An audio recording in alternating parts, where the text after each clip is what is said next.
Vallée, and I work with Orlando on the North American PRTR project at the Commission. So today I'm going to provide you with just a very brief overview of the recent data that we have integrated in our Taking Stock online database. For some of you, you might have seen the overview. We actually have it on our website of 2009 data, which are the latest data available from all three countries. We're soon going to be taking a look at 2010 data. We're integrating the data at the moment.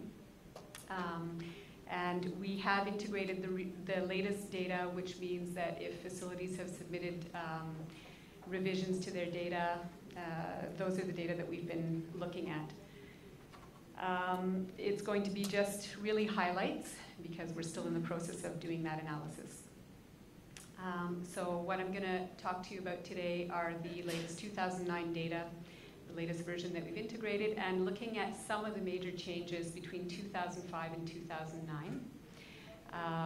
So we're going to look at total releases and transfers reported, looking at the sectors and the facilities reporting that, the pollutants, and we're taking a look at pollutants reported both in terms of volumes reported, but also in terms of their potential toxicity. For those of you who know the Taking Stock report, we use toxicity equivalency potentials, TEPs. It's a toxicity weighting factor developed by the University of California at Berkeley. So it gives you an idea of what the potential risk of a pollutant released to air and water might be. And we'll look at some of those changes between 2005 and 2009. And then, as Orlando alluded to, we're preparing the next Taking Stock report, which we expect to publish in the spring of 2013, next spring.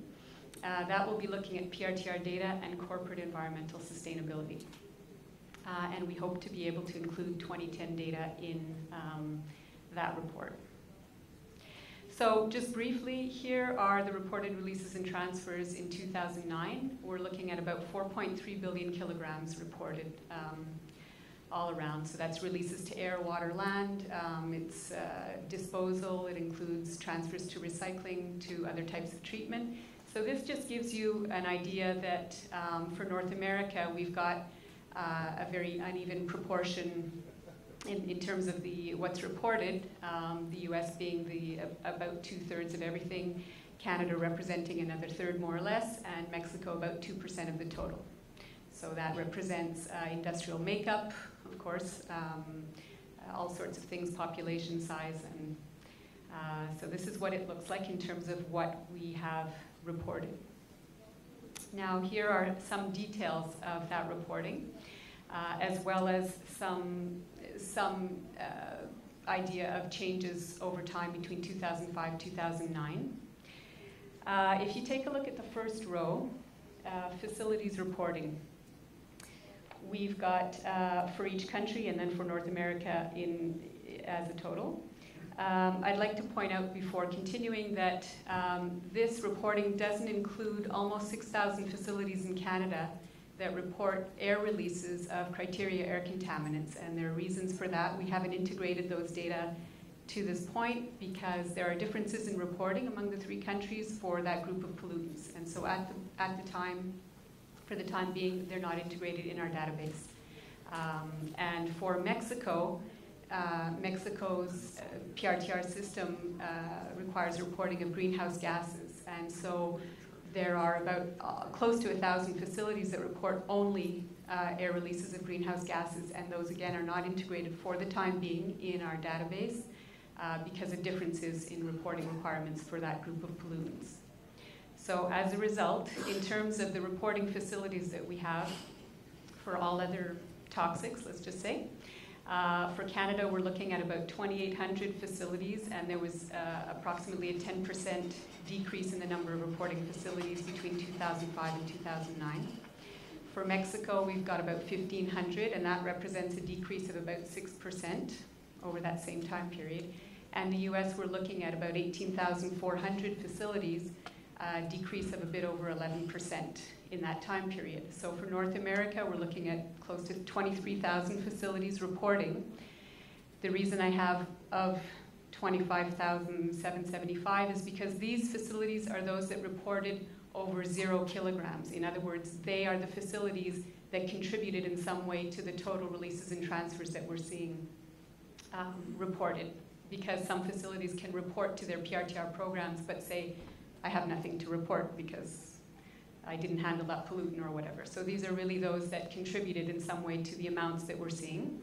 Which brings me to the second row, the releases and transfers, the amounts, rounded obviously. About 1.6 billion kilograms reported in Canada, which represents a 27% increase from 2005 to 2009. Almost 75 million kilograms in Mexico, which represents about a 14% increase. And in the US, we're looking at about 2.7 billion kilograms, which is a 25% decrease between 2005 and 2009, for a total of about 4.3 billion kilograms. And the last row, the pollutants reported. Each PRTR has a different set of pollutants subject to reporting. In Canada, there are approximately 350 pollutants subject to reporting, and we see that facilities reported on 194 of those in 2009. For Mexico, the list is 104 pollutants subject to reporting, and we see that facilities in Mexico reported on 65 of those pollutants in 2009.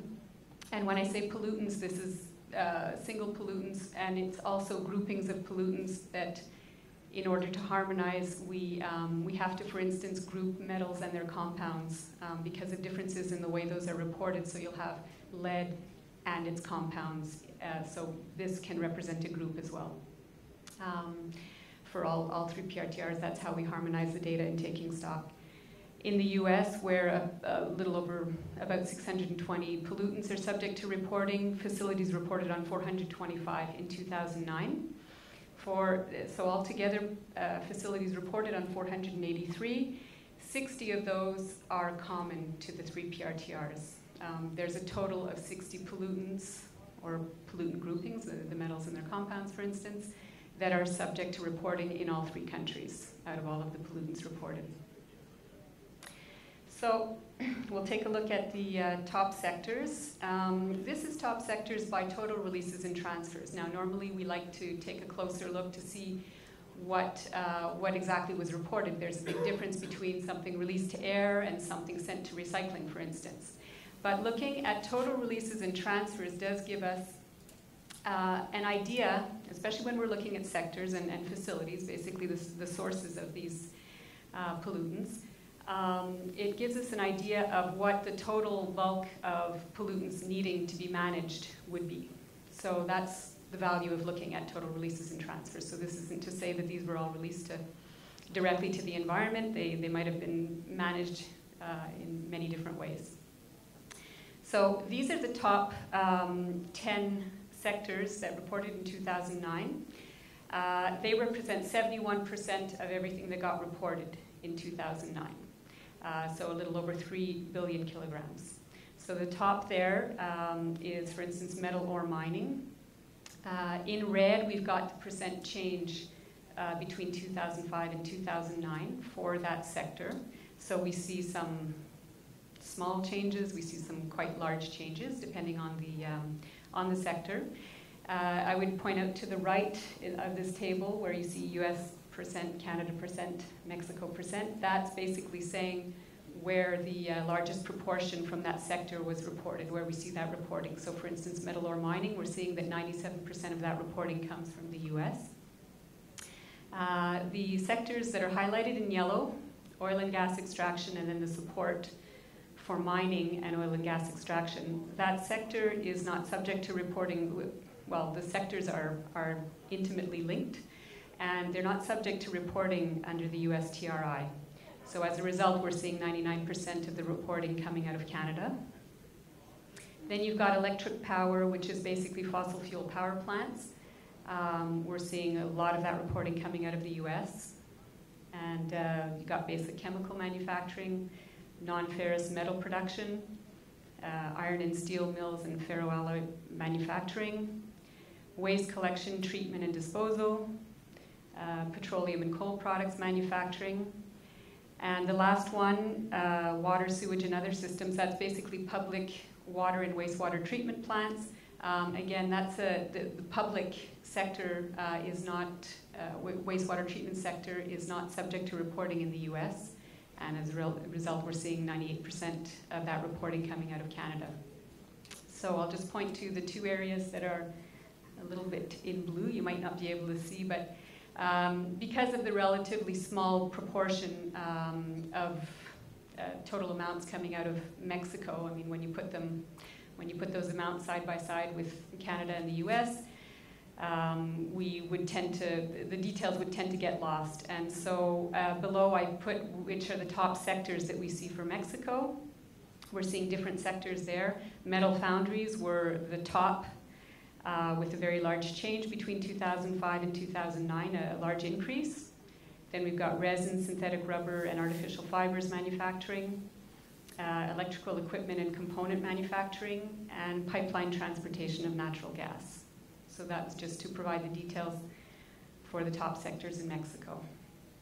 I'm really giving this obviously a very brief overview, but we'd be interested if you've got any questions. I guess we know the data to a certain extent very well, and you'd be able to take a look at the details on our website. Turning to top pollutants, we're taking a look at pollutants released to air and water today, and we're taking a look at both by volume as well as potential toxicity. So the table on the left, the top pollutants released to air by volume, shows you the top 10, starting with hydrochloric acid. The top 10 pollutants represented 79% of all of the pollutants that were released to air across North America in 2009. So what's interesting here is none of these are highlighted in red because none of them is subject to reporting in all three PRTR, under all PRTRs, all three PRTR systems, sorry. And if you take a look at the right, we've weighted the pollutants released to air by their potential toxicity, both for cancer TEP or non-cancer TEP. A non-cancer TEP can include developmental reproductive toxicants, acute respiratory pollutants, that sort of thing. So we see that a very different list emerges. These are pollutants that often would be sort of hidden when you look at the sheer volumes of other pollutants reported. So we're seeing things like mercury. The asterisk there means mercury and its compounds. Same thing for lead, cadmium. So the ones that are highlighted in red are those that are common to the three PRTRs. The other ones are not. These are also what we consider pollutants of special concern because of their potential for cancer-causing effects, non-cancer. They are persistent bioaccumulative and toxic pollutants and that sort of thing. So in terms of volumes, those pollutants represented only about a quarter of everything that was reported to air. But if you take a look, for instance, at the TEP weighting for mercury, which is in the billions, compared to 49,500 kilograms, is the volume that was reported, you see that there's maybe a potential, very large potential risk of releases to air of mercury. I would say here that dioxins and furans aren't included in this analysis because there's differences in reporting of dioxins and furans among the three countries, and so they're very difficult to compare. So we've done the same thing for water. So if you take a look at the top pollutants released on the left, released to water by volume, they include nitric acid and nitrate compounds. That was the nitrates and ammonia. The first two represented really the bulk of everything that was reported to water. The top 10 here in total represented 99% of everything that was reported released to water in 2009. Again, none of them are in red. That's because none of these are reportable under all three PRTR systems.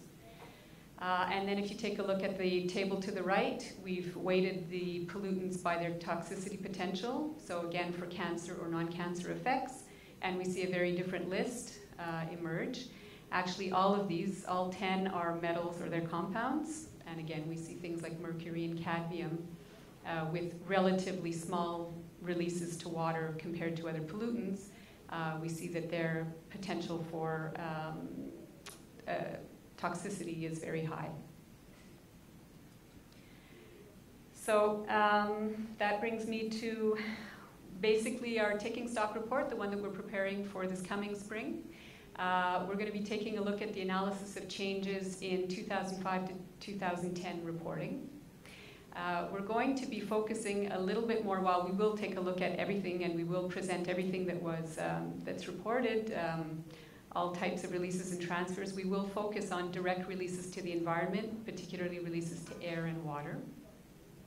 And we've selected, or in the process of selecting, 2 industry sectors for further analysis, and we'll conduct facility surveys to better understand the drivers of these changes. So particularly when we're seeing decreases being reported by sectors, we want to contact the facilities directly and find out a little bit more what's behind that. And so this is just to, this is basically to say that in terms of these industry sectors, these 2 tables show for air and for water which are the top industry sectors in terms of reporting in 2009. We've got electric power, the fossil fuel power plants, and pulp, paper, and paperboard mills that were number 1 and 2, respectively, for releases to air in 2009. We've seen a decrease in reporting by those sectors. In this case, the sectors that are highlighted in red are those that are not subject to reporting in all 3 PRTRs, so we're not going to be taking a look at those for that reason. So it looks like tentatively we are going to be looking at power plants and pulp, paper, and paperboard mills, for a number of reasons, because of the list of pollutants that I just mentioned. A lot of these pollutants of special concern have been reported by these 2 sectors, and we're seeing good representation, and we've got good reporting for the 3 countries in these 2 sectors.